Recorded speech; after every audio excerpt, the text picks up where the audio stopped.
Donc déjà, dans la parasha Shmot, quand Akadosh Baruch Hu il rencontre Moshe Rabbeinu à côté des Sné, il lui fait un peu les plans de la sortie des Mitzrayim. Alors voilà, toi, les sages d'Israël, vous direz à Paro qu'il faut qu'il libère Israël. Je sais qu'il Paro ne vous laissera pas partir. Ensuite, ושלחתי את ידי והכיתי את מצרים בכל נפלאותיי אשר אעשה בקרבו, donc ça c'est les 10 plaies, évidemment, ונתתי אתכן העם הזה בעיני מצרים. Je vais faire sorte que ce peuple-là va trouver de la grâce devant les yeux des Égyptiens.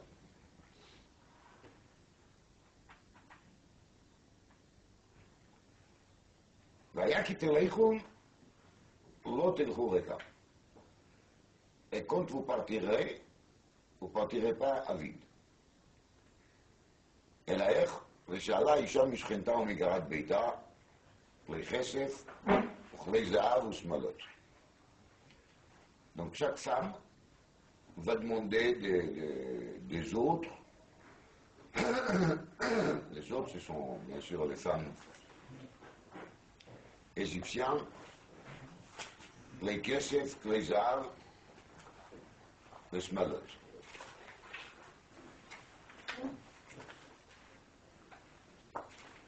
ושמתם על בניכם ועל בנותיכם.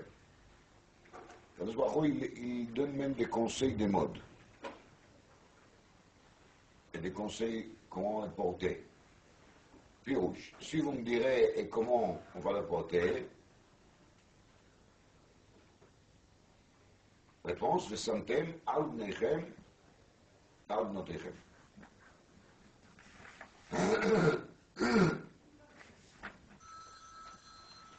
Donc ce sont les fils et les filles qui vont porter. Porter, a priori, c'est les smalotes.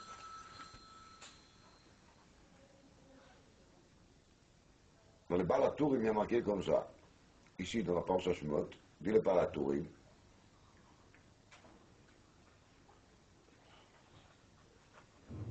וישאלו ממצרים כלי כסף וכלי זהב ושמלות. לומר לך, שכל כלי הכסף וכלי הזהב לקחו. Les pauvres, entre guillemets, égyptiens, ils en étaient vraiment avides. Ils n'avaient plus ni כלי כסף ni כלי זהב.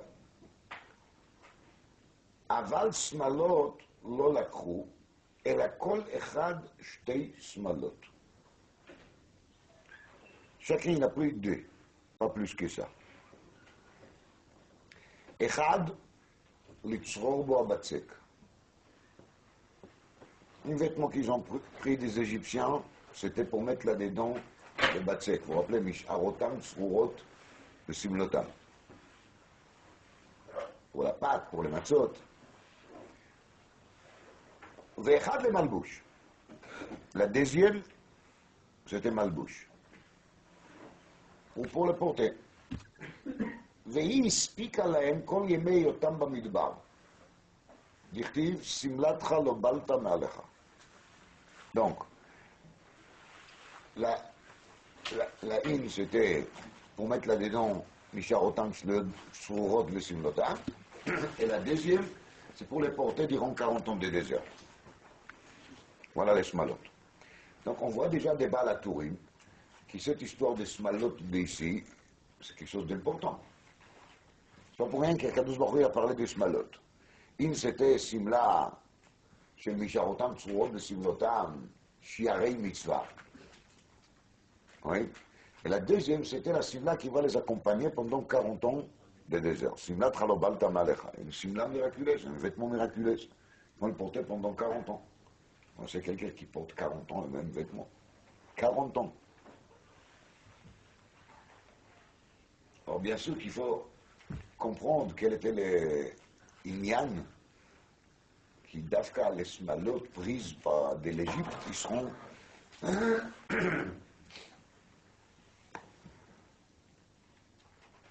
les smalot, matzah ou maror, lo balta. Deuxièmement, il faut aussi comprendre c'est quoi les santem al bneichem val bnotechem. Pas cette précision d'Akadosh Baruch Hu qui nous dit juste qui va le porter. Et ça, c'est une contradiction avec les Baal HaTurim. Parce que les Baal HaTurim, il a l'air de dire que c'était les smalot de tout le monde. Parce que quand il y a marqué le Simlat Chalabalkan, c'est les rois tout le monde. Sauf si on va dire qu'il là-bas, on parle juste des enfants. Est-ce que ça doit avec Pshaté Apsuki? On dit comme ça que la mode égyptienne était de portée courte. Tout était court. Des manches courtes, des mini-jupes, des choses pareilles. Mais les vêtements des adultes égyptiens étaient bons pour les juifs que pour les enfants. C'est-à-dire c'était taille infantile. Donc c'est pour ça, la carte qui connaît une smalot, à l'arrêt vous ne pouvez pas le porter, donc c'est pas grave. Mais santé malbnichem, sera la bonne taille pour qui? Pour les enfants. C'est pas ma mespchat. Al kol panim, dans la parasha de la semaine,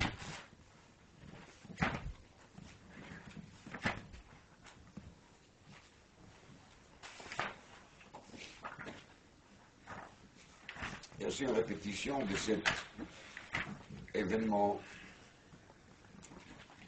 qui était prévu justement dans la parasha Shmot. Alors là-bas, il y a marqué Venatati etchen ha'am hazeh b'einei Mitzrayim. Et là, il y a marqué Daber na be'oznei ha'am. וישאלו איש מאת רעהו, ואישה מאת רעותה, כלי כסף וכלי זהב. Ici, il n'y a pas de smalotes. Là, je suis Perek Yudalef Pasuk Bet. כלי כסף וכלי זהב. Pas de smalotes.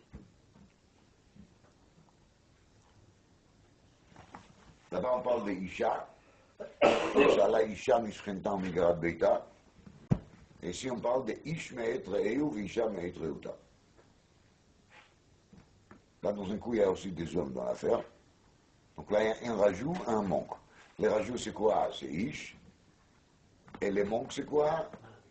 C'est les Smalot. Sous guillemets, il y a marqué Vayiten Hashem et Chen Na'am Ve'ine Mitzrayim. Donc, Kadosh Baruch Hu, il a fait sorte qu'ils ont eu de la grâce, comme il a promis dans la parasha Shmot d'ailleurs. Venatati etchen ha'am hazeh b'einei Mitzrayim. Alors là, il y a marqué pasuk Gimel, Vayiten Hashem etchen ha'am b'einei Mitzrayim. C'est exactement le même terme. גם האיש משה גדול מאוד בארץ מצרים, בעיני עבדי פרעה ובעיני העם. Qu'est-ce qu'il a à faire ici, Moshe Rabbeinu? On ne comprend pas. On dit, c'est pas seulement Ha'am qui a plu au Mitzrayim, c'était aussi qui? Moshe Rabbeinu. Suite à cela, quand on parle de la vraie sortie de Mitzrayim,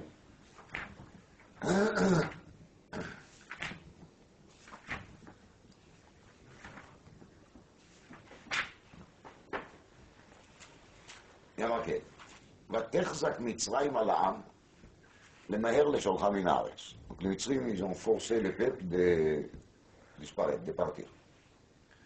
Après, il y a marqué, ויישא העם את בצקו, טרם יחמץ, נשארותם צרורות בסמלותם על שכמם. Donc parce que les Égyptiens, ils l'ont poussé de partir vite, alors, a priori, c'est pour ça, qui tout le monde, ils ont pris les batsek, terem yechmatz, donc la pâte n'est pas devenue chametz, ils ont pris tzurot besimlotam al shichmam. Uvnei Israël asu kidvar Moshe. Les Bnei Israël, ils faisaient comme il a dit Moshe. Vaïshalou me Mitzrayim, klei chesef ou klei zahav ou smalot. Et quand il s'agit de l'empreinte lui-même, il y a marqué qu'ils ont oui demandé Gam klei kesef, gam klei zahav et gam smalot. Et là, on ne trouve plus le terme Am, là on trouve le terme Bnei Israël. C'est pas du tout la même chose. C'est Bnei Israël.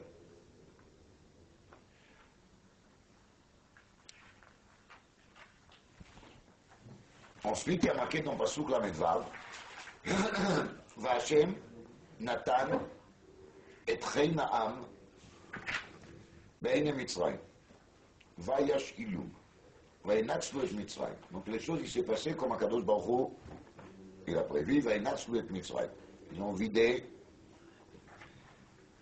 Mitzrayim. Mais de nouveau, si on regarde cette pasuk la Vav, il n'y a pas marqué Vachem Natan etchem bnei Israël be'ene Mitzrayim, et la Vachem Natan etchem ha'am. Par contre, ce qu'ils ont fait qui dvar Moshe, c'est Uvnei Israël asu ki dvar Moshe, vaish'alu mi Mitzrayim, klei chesef ou klei zahav usmalot. Donc, a priori, il s'agit ici de deux groupes. Il y a un groupe qui s'appelle plutôt Bnei Israël, et il y a un deuxième groupe qui s'appelle comment? Am. Et ça demande bien sûr une explication, c'est qui exactement Bnei Israël, c'est qui exactement Am.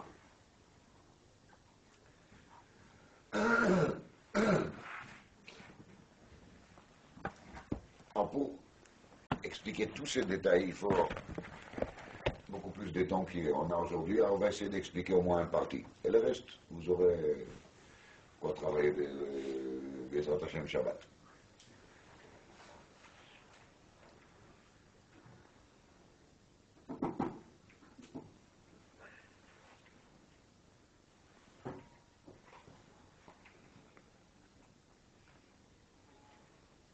Dans la même paracha, la paracha d'aujourd'hui, on parle de la mitzvah de Korban Pesach.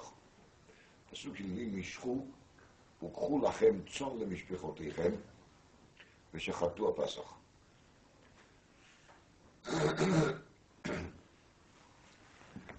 Ça veut dire le mot Mishchu ukchu lachem tzon lemishpechoteichem. C'est quoi cette Meshicha?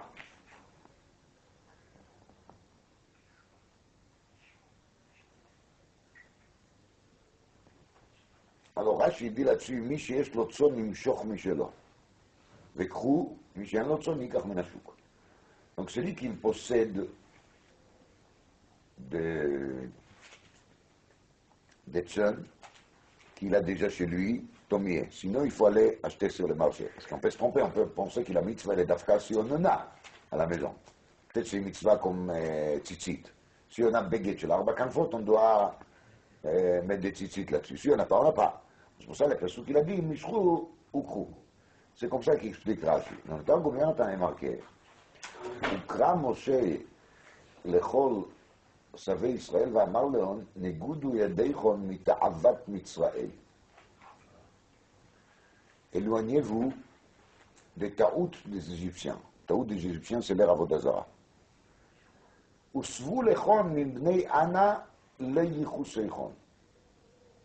Et vous allez vous acheter Bnei Ana Leichosechon, Veshachtu ha-Pesach. En באמת, le temps combien on il est basé sur la Mechilta ici sur place. Et dans la Mechilta ici sur place, il est marqué comme ça. Mishchu yedechem mitzon shel avodah zara, vekhu lachem tzon shel mitzvah. Éloignez-vous des tzon shel avodah zara, et préférez quoi? Tzon shel mitzvah. C'est ça qu'il faut préférer. מה זה צאן של עבודה זרה? tout le monde sait. מצרים était עובדי צאן. Les tsans représentaient pour eux l'idolâtrie, et les moutons étaient leurs idoles. Parce que les moutons étaient leurs idoles, on dit à Kadosh Baruch Hu, maintenant venez Israël, maintenant il faut faire le contraire. Il faut prendre cette idole, il faut lui faire la shrita. Alors si on pense à la primitive, ça pareil, voilà, maintenant on va taquiner les Égyptiens. Pour eux, c'est quoi? C'est une idole. Alors maintenant, voilà, qu'est-ce qu'on va faire? On va prendre des idoles, on va faire la shrita, on va prendre des sons de la shrita qui se réunissent, bassaf, n'importe c'est quoi exactement la saf, c'est un récipient, on va dire en gros, et cette son, on va le mettre où? On va le mettre à la mezuzot, à la mashkof, et voilà, les Égyptiens, ils vont voir ça, et ça va les énerver grave, et nous, on est contents. Voilà, on les a montré qui est plus fort. Ça, c'est le regard, j'aurais dit, primitif ou simple. Mais quand les Chachamim nous disent, dans la Mechilta, et c'est ça qui veut dire le Targum Yonatan, Mishchui Yedeichem Mitzon Shel Avodah Zara, Vekhu Lachem Mitzon Shel Mitzvah.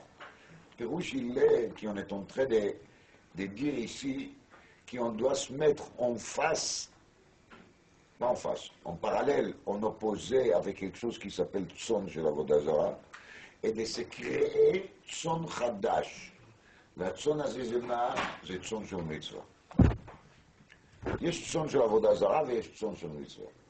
Alors maintenant, bien sûr, il faut comprendre c'est quoi les tsons של עבודה זרה et c'est quoi les tsons של mitzvah.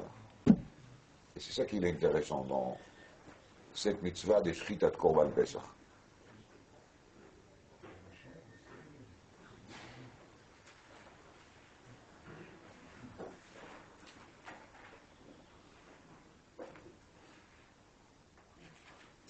Tout le monde connaît la Gemara, dans la Sechet Brachot, qui Rashi l'amène aussi sur le Chumash dans la Parasha Shmot.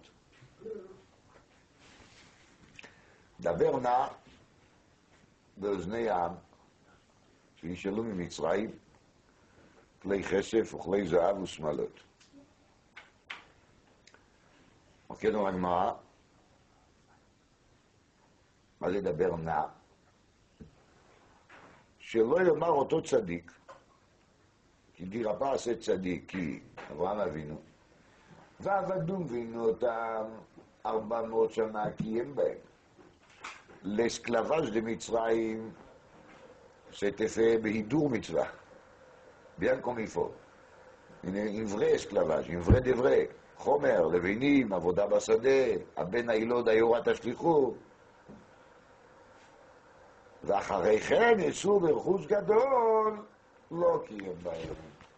Donc, אותו צדיק, אברהם אבינו, il sera gêné de quoi? De fait qu'on a accompli une partie, on n'a pas accompli l'autre partie. Donc, dit à Kadosh Baruch Hu à Moshe, écoute, tu dois aller supplier les gens pour que la promesse que j'ai faite à cette tzaddik soit réalisée. Voilà qu'est-ce que tu dois faire. Nous, si Abraham ne va pas faire de réclamation, Akadosh Baruch Hu n'est pas censé de réaliser ses promesses. Si Akadosh Baruch Hu il a dit Vacharchen et Tzubuchus Gadol, Abraham il ne va rien dire. C'est pas la peine de le faire. C'est juste Akadosh Baruch Hu il est gêné. Ma yomar oto tzadik. Qu'est-ce qu'il va dire Abraham Avinu? C'est ça qui l'embête Akadosh Baruch Hu. Sinon ça va, c'est pas grave. J'ai promis, j'ai pas promis. Qu'est-ce que ça veut dire ça? C'est ça que Mara, il y a un biur, Afle Vafele, qui était dit par Pinchas Horowitz, Baal Afla, le Rebbe de Khatan Sofer. Et avant de dire ce qu'il dit le Baal Afla,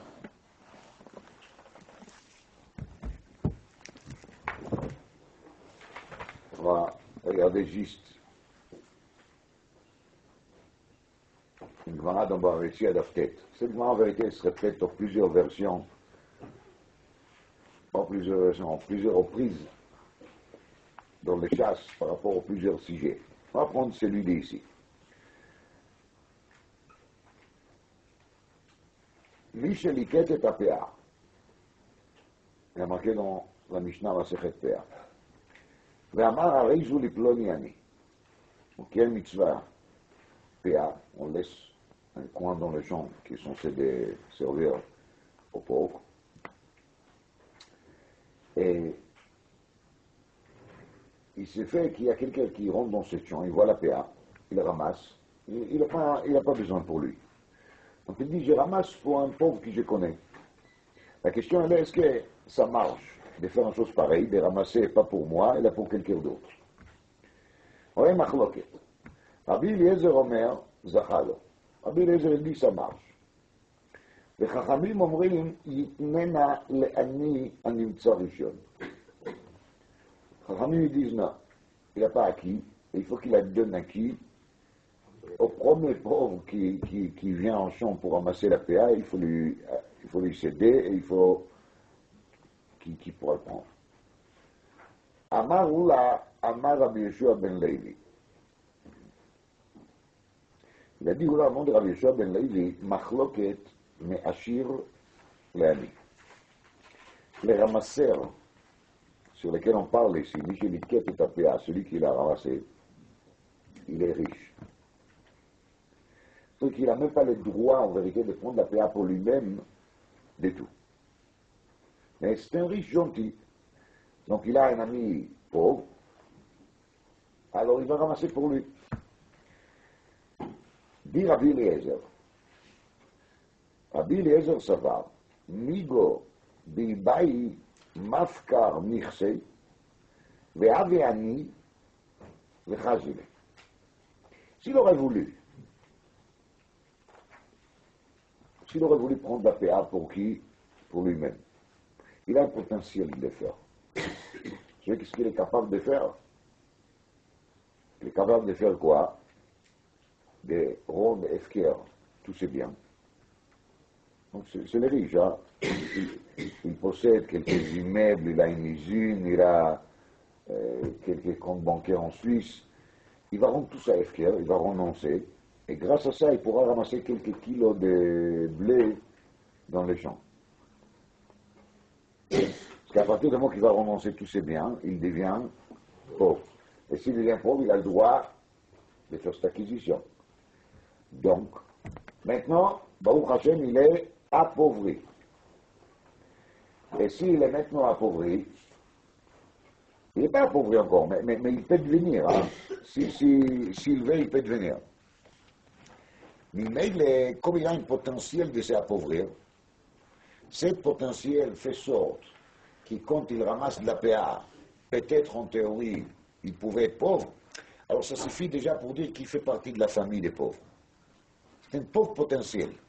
Et parce qu'il est pauvre potentiel, quand il ramasse la PA pour un autre pauvre, ça passe. Ça s'appelle Migo de Zachi le Nafshei, Zachi Nami le Chavrei. Parce qu'il peut acquérir pour qui? Pour lui-même, il peut aussi acquérir pour quelqu'un d'autre. Actuellement il est riche, mais ça c'est rien du tout, il peut tout renoncer, non? C'est pour ça qu'il y a dans la Torah d'Inefkir. Il vient Chachamim et ils disent, non, ça c'est un peu exagéré. Lama. Parce que là tu te sers de 2 fois Migo. Il y a 2 fois. 2 fois c'est trop, trop c'est trop. Parce que tu dis comme ça. S'il veut, il peut ramasser tous ses biens. 2, et donc, il pouvait les acquérir pour qui? Pour lui. Et parce qu'il peut acquérir pour lui, il peut aussi acquérir pour qui? Pour l'autre. Donc, il fait 1, 2. 1, 2, c'est non. S'il n'y avait qu'un, Chachamim, ils sont partants. Mais parce qu'il y en a 2, les 2, c'est trop. Alors, regardez. Il y a un Mishnah dans Masechet Brachot, Daf Memei, dans lequel il y a marqué, Shlosha she'achlu ke'achat chayavim lezamen. C'est le din des zimoun.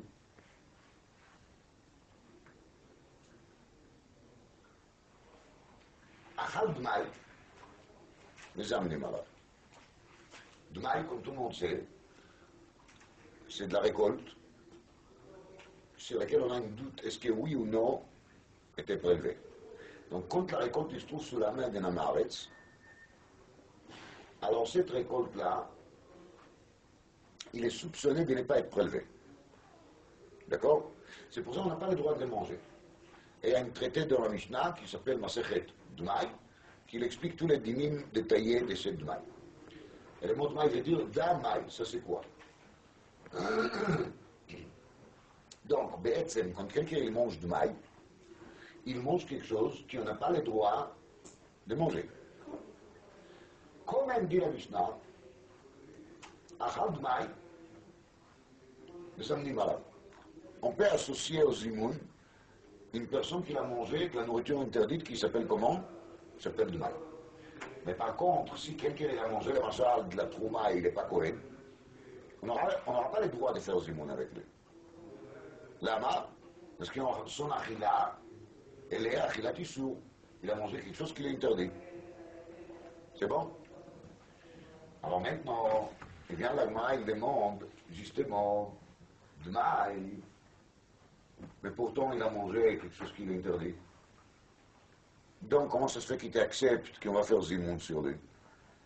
Il dit l'Agma, mais c'est simple comme bonjour. כיוון דיבאי מפקר לילה נכסי ועני וחזי לי. בתנן, מאכילים את העניים דמי. Le sod qu'il est derrière est très simple. Dmaï, c'est assourd de manger. Ramène-le interdit. Mais, en vérité, on n'est pas sûr si c'est pas prélevé. Et on va dire qu'il y a plutôt la majorité des gens, même à Méharetz, ils font le prélèvement. Pas aujourd'hui. Aujourd'hui, la majorité des Méharetz, ils ne font pas. Mais à l'époque de Chachamim, la majorité des Méharetz, ils ont oui fait les prélèvements. Seulement, les Chachamim, ils n'étaient pas contents ou ils étaient fâchés, on va dire, qu'il y a une minorité des Amaretz qui ne les font pas. Et Bechlal, ils voulaient nous éloigner des Améharetz. Donc ils disaient, même si c'est seulement une question de minorité, mais quand même il ne faut pas manger chez eux parce que peut-être qu'il n'a pas prélevé. Mais ça c'était fait que pour des gens normaux. Quand il s'agit des aniyim, des pauvres, alors on a mis sur la balance les deux questions. Un, il y a ici une personne affamée. Il y a un Amaretz qui vient qui lui propose à le nourrir. Si on va dire à ce pauvre qu'il n'a pas le droit de manger chez les Amaretz, il va rester affamé. Et ça, c'est pas intéressant. Et sauf ce Français qui, en vérité, la majorité des Amaretz, qu'est-ce qu'ils font? Ils prélèvent. Donc, c'est pour ça, il y a marqué dans la Mishnah, là-bas, dans Masechet Dmaï, Ma'achilim et Aniyim Dmaï. Donc, on a le droit de nourrir les pauvres avec Dmaï. C'est bon? Regardez, moi, il dit ici, c'est ainsi. Chaque personne qui mange Dmaï, il n'est pas considéré pour nous comme quelqu'un qui a mangé de la nourriture interdite. C'est l'âme. Parce que même s'il n'est pas pauvre, il peut devenir. Il n'y a pas de problème. Comment il va devenir? On connaît déjà le processus. C'est très simple. Il baille, mafkar le nirse. Il va en defker un immeuble après l'autre, une usine après l'autre, un compte bancaire après l'autre, une caisse d'épargne après l'autre. Adacher, il écoute un ton d'euros. Il va se trouver pratiquement qu'avec ses vêtements. Et à ce moment-là, il va sauter sur la nourriture de maïs, il va le manger, mais simcha, ashraï, ani, ani. Heureux, je suis un pauvre. Hein? Et ici, il n'y a pas une machloket Rabbi Eliezer de Chachamim. Ici, c'est Stam Mishnah. Autant, c'est Stam Mishnah. Parce que toute la machloket entre Rabbi Eliezer et Chachamim était dit d'Afka, il faut, Baba Metzia d'Aftet Amoudbet, parce que là-bas, on doit se servir de combien de migots? De 2 migots. Mais à partir du moment qu'on a affaire avec un seul migot, un migot si évident, si simple, si rien du tout, alors ça, c'est vraiment pas un problème. Pshita ve pshita, que ça marche, migot de yubai, mafkar le nichsei, ve'ave ani, ve'chazi le. Voilà qu'est-ce qui a marqué ici dans la loi. ואין בזה חולק, כך נפסק ברמב"ם ובשולחן אור. Qu'est-ce qui a marqué ici? À part le din il est intéressant. Mais qu'est-ce qui a marqué ici? Qu'est-ce que ça doit nous enseigner? Bala Afla, le Rebbe de Khatam Sofer, il dit, c'est à la fin de Sefer Afla, c'est tout bête. Marqué dans la Torah, ואברהם כבד מאוד במקנה, בכסף ובזהב. מה הפירוש ואברהם כבד מאוד במקנה, בכסף ובזהב? פירוש הפשוט, זה qu'Abraham אבינו, il était en retour de Mitzrayim, il a reçu là-bas beaucoup de cadeaux.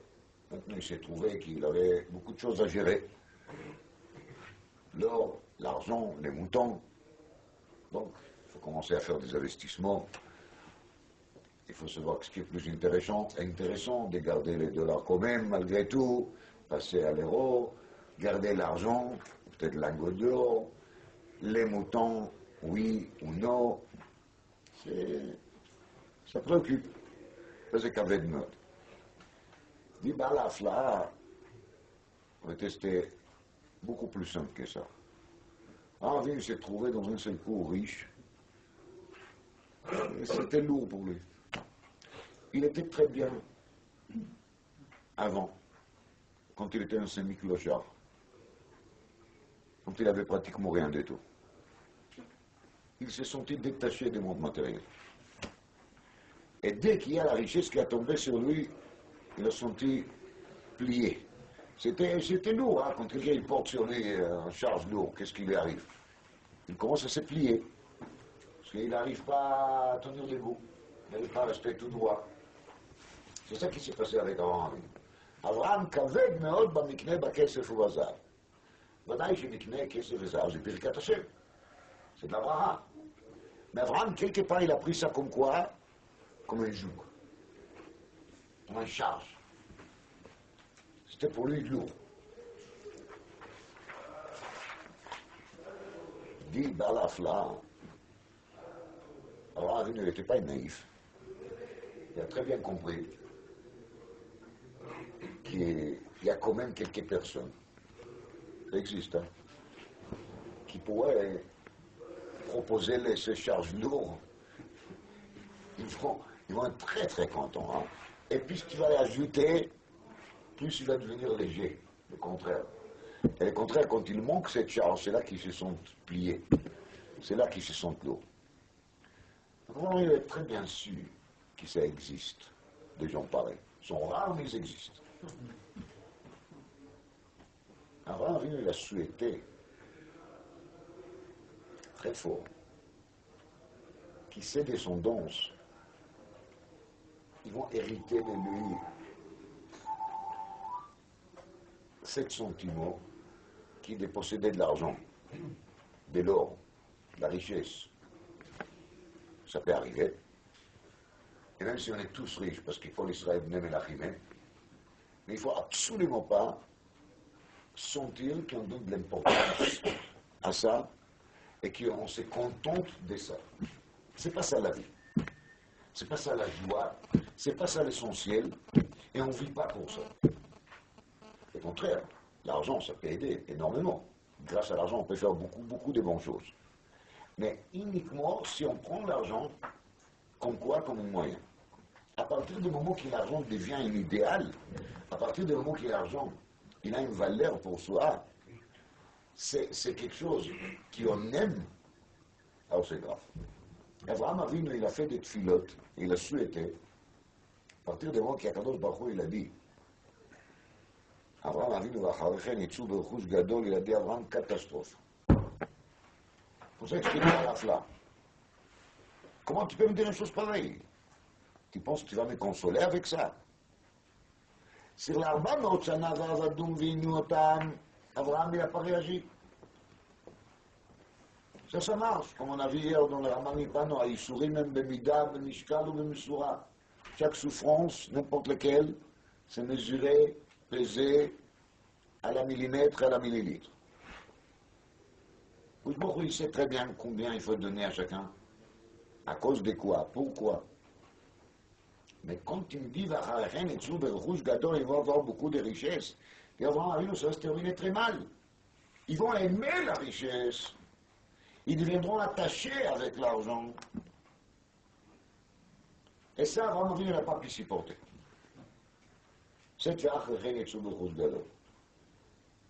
Va savoir s'ils vont pouvoir faire face à l'épreuve de la richesse. L'épreuve de la pauvreté est une épreuve très dure, rien à dire. Mais l'épreuve de la richesse est aussi une épreuve.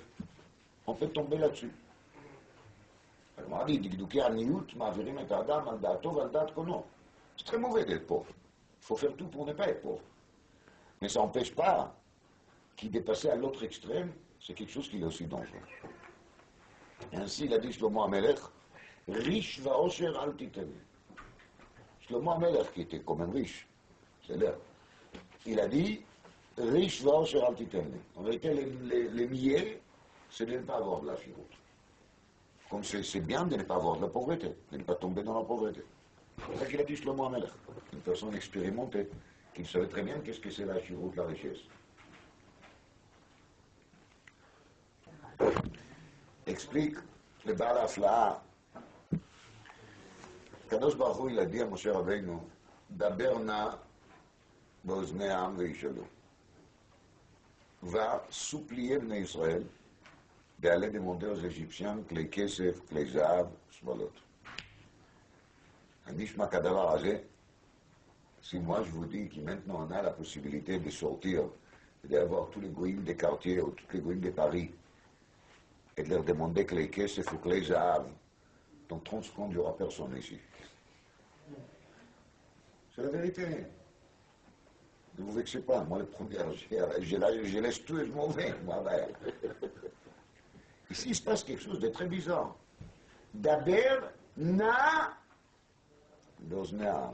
Dit le balafla, les tfilot d'Abraham Avinu Bashamayim. Ils étaient acceptés. Mais Israël, ils ne voulaient pas aller demander ni klei kesef, ni klei zav, ni smalot, clou. Ça, c'est שלא יאמר אותו צדיק לעבדום ועינו אותם קיים בהם ואחרים ילכו ברכוש גדול, לא קיים בהם. Ça, c'est le nachat ruach של אותו צדיק. De voir que Moshe Rabbeinu, il doit transpirer et aller convaincre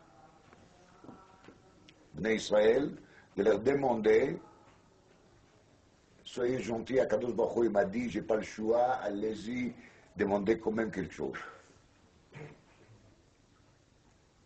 C'est ça qu'Oto Tzadik qu'il voulait voir. Il voulait voir quoi? Qui Moshe il propose, et les gens ils ne bougent pas. Le Khatam Sofer, dans les drachot de Shabbat Agadol, dans une des drachot de Shabbat Agadol, il dit quelque chose de puis le pleuil.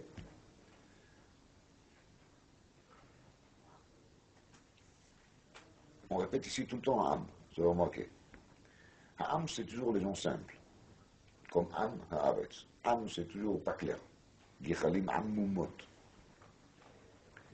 Et le Khatam Sofer, justement, ces gens-là, vous avez le plus de peur, le maximum de peur, ils ne voulaient absolument pas toucher l'argent, l'or, les vêtements égyptiens. Ils ne voulaient pas. Ça leur fait très très peur. Pourquoi? Parce qu'ils se disaient, on n'a pas encore la protection qu'un juif il doit avoir. Contre qu'il a de l'argent. Mais de l'autre côté, il y a 613 mitzvot. Le danger est moins grave. Là, parce qu'il faut qu'il dépense pour les tefilines, il faut qu'il dépense pour les tzitzit. Il faut qu'il paye la scolarité. Il sera taxé fort parce qu'il a de l'argent. Donc l'école, il fait aucune réduction. Après, il y aura toutes sortes de meshulachim qui vont venir, ils vont lui demander de la tzedaka. Yeshivot, kolelim, soirée des galas, des vrais yeshivot, des yeshivot un peu faussés. Il y a de tout, hein. Après, on va lui expliquer qu'il y a un mitzvah d'écrire un Sefer Torah. Il a assez de l'argent pour ça, donc il ne peut pas s'échapper. Après, les enfants grandissent, ils vont et c'est talonneres, kolelim. Les collègues ne payent pas bien, il faut les aider. Il y a déjà un salaire tous les mois pour chacun des enfants. Mais qui sont un vrai riche, qui est vraiment Mekaye Mitzvot, il ne peut pas être mamesh attaché à son argent. Migodi Baï, Mafkar le Mirsei, le Aviani, le Chazile.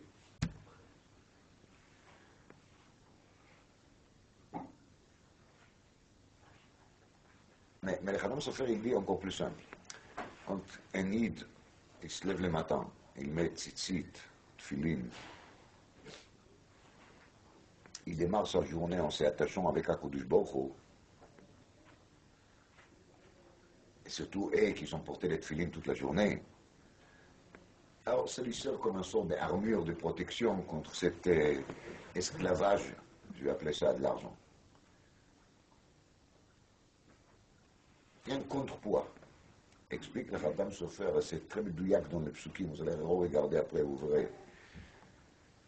Mais Israël ne savait pas quoi faire. Moshe, d'un côté, il met pression sur eux, allez-y, demandez de l'argent. Oui. Et les Israël, ils ont très peur de faire ça. Alors qu'est-ce qu'ils font?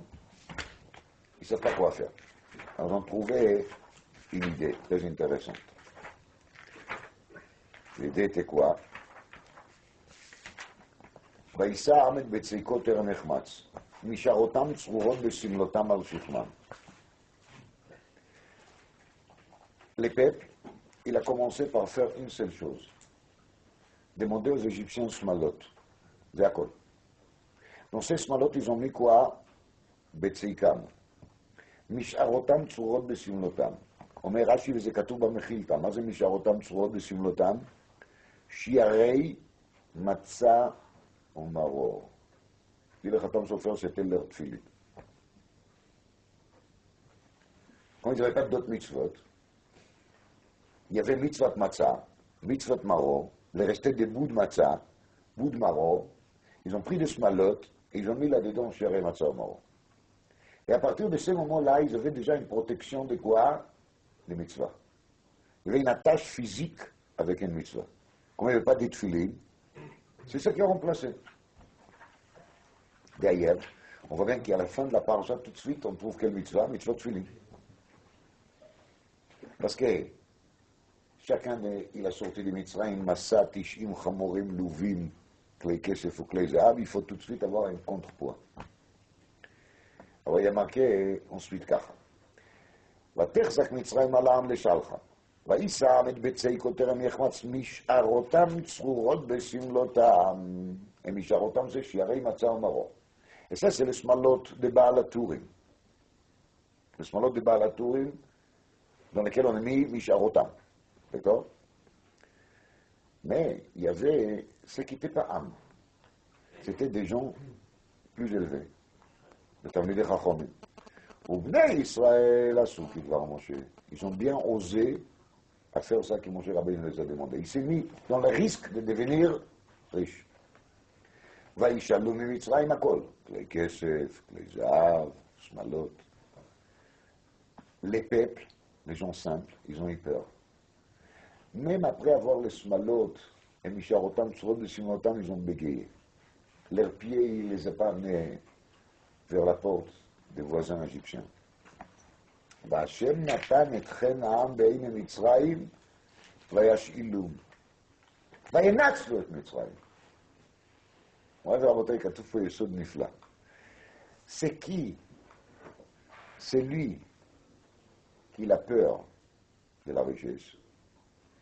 Et celui qui est capable d'Ibaï Maskir Ve'ani Ve'chazilei, Kushbokhu il fait sorte que la richesse arrive chez lui. והשם נתן את חן העם בעיני מצרים, וישאילום, אף מה שלא היו שואלים מהם היו נותנים להם. היה אומר אחד, היו אומרים לו קח שניים. כך כתוב ברש"י, כך כתוב בחז"ל. וינצלו את מצרים, שעשוה כמצולה שאין בה דגים. Ils ont vidé מצרים. כי בני ישראל הוא לעם. לעם il a vidé מצרים, pas בני ישראל. לעם il a vidé מצרים, pas בני ישראל. Lama, parce que justement, ils ont eu peur. Celui qui a peur, celui qui l'aura. Celui qui n'a pas peur, qui s'identifie avec son argent, qui devient un avec son argent, qui lui c'est l'argent et l'argent c'est lui, ou lui il n'existe plus du tout. Il n'y a que son argent. Alors celui-là, il ne mérite pas. Un vrai riche juif, c'est Ibaï, Mafkar, le Mirse, Ve'a, Ve'ani. Et là, le Chazilé. Là, il n'y a pas d'amaï, il n'y a pas de maï. Là, les choses deviennent claires. Le Samtem al Bnechem Vavnotechem veut dire qu'un vrai riche, quand j'appelle un vrai riche, je ne le mesure pas par la quantité de l'argent qu'il a. Un vrai riche, ça veut dire un vrai riche juif, juif dans l'optique, dans l'esprit de la Torah, doit transmettre cela à ses enfants. Il y a une famille Rothschild, des gens très riches. Mais au début, ils étaient beaucoup plus riches que ça. Et l'importance dans l'économie mondiale était incroyable. Parce que la dynastie a commencé avec des gens qui étaient Yirei Shamaim, comme c'est pas possible. Il y avait un des Rothschild qui s'appelait Rab Shimon, il s'appelait Assar Hatzadik. Tout le monde l'a appelé comme ça, Hatzadik. Il était immensément riche. Il a mené des affaires dans le monde entier. Et en même temps, il avait une cuve Titim la Torah, il avait un rave à la maison qu'il a nourri avec sa famille pour qu'il pourra étudier avec lui dès qu'il a le temps. Il était là pour ça. Un jour, il a voulu écrire un Sefer Torah. Alors, il a amené de la Pologne. Lui, il a vécu évidemment à Francfort, c'était le centre de business de l'époque. Donc, il a amené de la Pologne un sofer qui lui a été recommandé par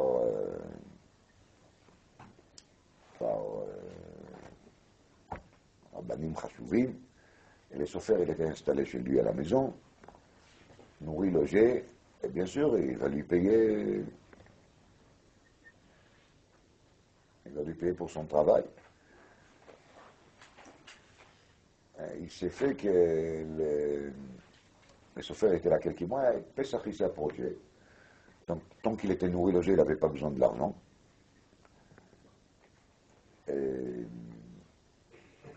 Par contre, pour Pesach, il voulait rentrer à la maison. Donc il s'est dit, ça serait une bonne idée si j'arrive à rentrer à la maison avec un peu d'argent. Donc il est allé voir le Rothschild, Rav Shimon Rothschild, et il lui a dit, je vais rentrer à la maison. Si ça ne vous dérange pas de me donner un petit acompte ou un plus grand acompte pour... je rentre avec quelque chose.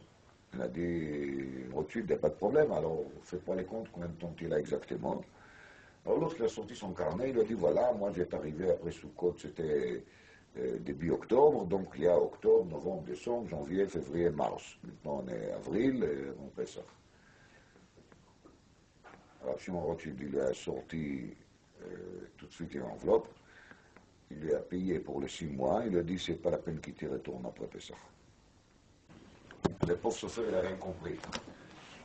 Alors Rothschild a expliqué, c'est très simple, il lui a dit, moi, je t'ai pris autant que chauffeur parce qu'on m'a dit que tu sais bien écrire, etc. Mais surtout parce que tu es jamais. Et là, on fait les calculs des mois que je te dois, et tu me parles d'octobre, novembre, décembre, c'est quoi ça? Alors, puis je te vois moi qui j'ai des affaires avec des goyim, j'ai pas le choix, je suis obligé de faire mes comptes d'après les mois des goyim. Mais toi, un chauffeur juif polonais qui travaille pour un deuxième juif, pourquoi tu ne parles pas de Cheshvan qui se lève Tevet Shvat?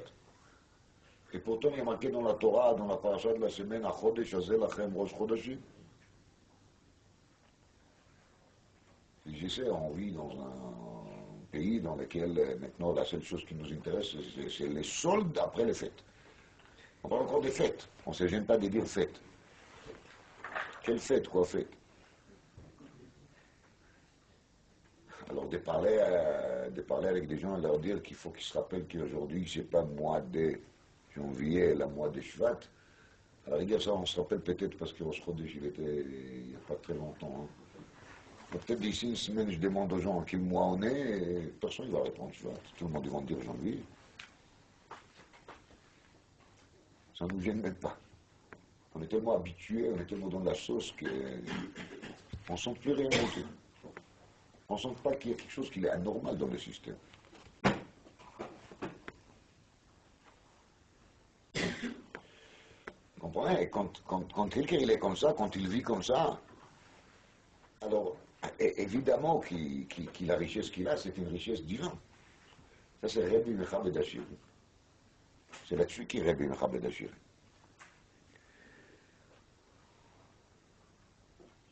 Si quelqu'un il arrive à transmettre ça à ses enfants, qu'avec la richesse énorme qu'il en a, Tishim Chamorim Louvim, des richesses. Et de l'autre côté, on peut accepter marcher 40 ans dans le désert avec les mêmes vêtements. C'est pas une contradiction. J'ai. Et si les vêtements est bon, si la costume elle est bonne, alors c'est bien. Alors ils disent, les ananim, les nuages, ils ont bien repassé, lavé. C'était bien traité, c'était bien fait, mais c'est de l'amour. L'onogia. Ça n'empêche pas que, quand même, pour un homme riche, de porter 40 ans le même vêtement, c'est pas n'importe quoi. Asher Alken, si on cherche à comprendre c'est quoi Tzon, Khamim nous disent dans Agmara, למה נקרא שמם השטרות? כמו אדון חולין דף פ"ד. השטרות צונך. למה נקרא שמם השטרות? שמעשירות את בעליהם. בית יעקב il explique, c'est très beau, mais on n'a pas le temps pour ça aujourd'hui, peut-être à l'occasion.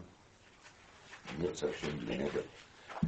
Quand c'est Nedarim. Alors, les tzon מעשירות את בעליהם. Une tzon des moutons, c'est de la richesse. C'est pour ça que j'Abraham en trouve en premier mikné. Kaved ba mikné. Parce que les moutons, ça représente la viande, les laits, le fromage, la laine. En réalité, les moutons, ils nous donnent tout ce qu'il faut. c'est de la richesse. Et en plus, ils ne demandent rien. Ils laissent toute la journée dehors, ils mangent, ils sont contents, ce n'est pas la peine de courir derrière eux, ils sont là, tu le fais comme ça, ils s'approchent. L'Égypte était un pays qui a vécu sous la richesse. Ils n'ont pas besoin de la pluie. Et justement, c'est pour ça qu'ils n'ont pas besoin de contacter Akadosh Baruch Hu. Donc ils ne touchent pas les moutons, parce que les moutons, c'est les symboles de la bracha. Et si on les touche, ça veut dire que maintenant on est en train de réduire la richesse, et si on réduit la richesse, on aura besoin spécialement de qui? D'Akadosh Baruch Hu. Ça, c'est une catastrophe. Mishru yedeichem mitzon shel avodah zara. Vekhu lachem tzon shel mitzvah. Vous avez de l'argent, mangez-le. Dans quel sens? Dans le bon sens. Et là, vous allez vous redresser à Kadosh Baruch Hu, qui va vous envoyer les doubles et les triples. Et c'est comme ça que ça doit fonctionner. Mishru yedeichem mitzon shel avodah zara, vekhu lachem tzon shel mitzvah. Alors je sais, pour moi c'est très facile de parler, j'ai rien. Mais quand même, je pense qu'au moins je me dois ça. Si un jour ça va changer, alors je saurai au moins qu'est-ce qu'il faut faire. Il faut se préparer pour les moments que ça arrive. Et s'il y a ici, je vous souhaite à tous de devenir des vrais riches juifs dans le bon sens et dans les bons termes de la chose, pour qu'Abraham Avinu soit satisfait de nous, d'averna, de Oznei Ha'am, et bien comme il faut.